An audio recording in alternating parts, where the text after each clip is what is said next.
دائما الإخوان خذوها قاعدة، فينما يخرج الإعلام التابع لنظام الكبرانات في العالم الآخر بشي إشاعة على المغرب، عرفوا بأنه داير شي زبلة وتيبغي يغطي عليها.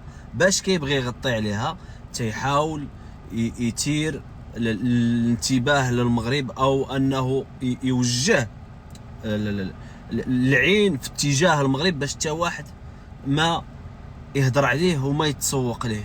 خذوها قاعده بحال هاد القضيه ديال هاد السفينه هادي اللي قالوا ديال الاسلحه اللي رصات في الميناء ديال طنجه امس، وقالوا بان محمله بالاسلحه الاسرائيل. علاش تيديروا هاد، علاش طالقين هاد الاشاعه هادي؟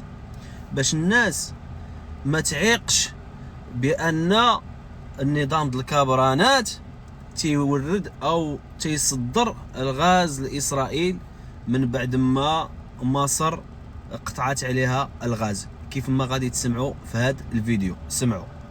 حصل موقف انا ما قدرتش اترجمه حقيقه يعني.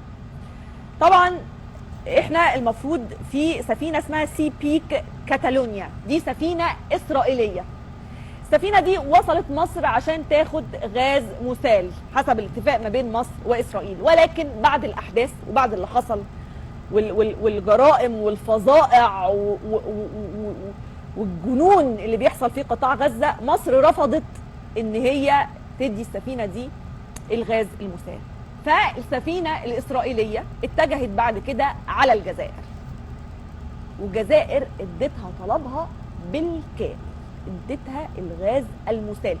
هي اسرائيل دلوقتي عايزه غاز مسال بشكل كبير، هي قلقانه من الوضع اللي جاي ومش فاهمه ايه اللي هيحصل، وعايزه كده كده تامن نفسها. غير باش تعرفوا الخبث ديال هذا النظام ديال الكبرانات في العالم الاخر. والسلام.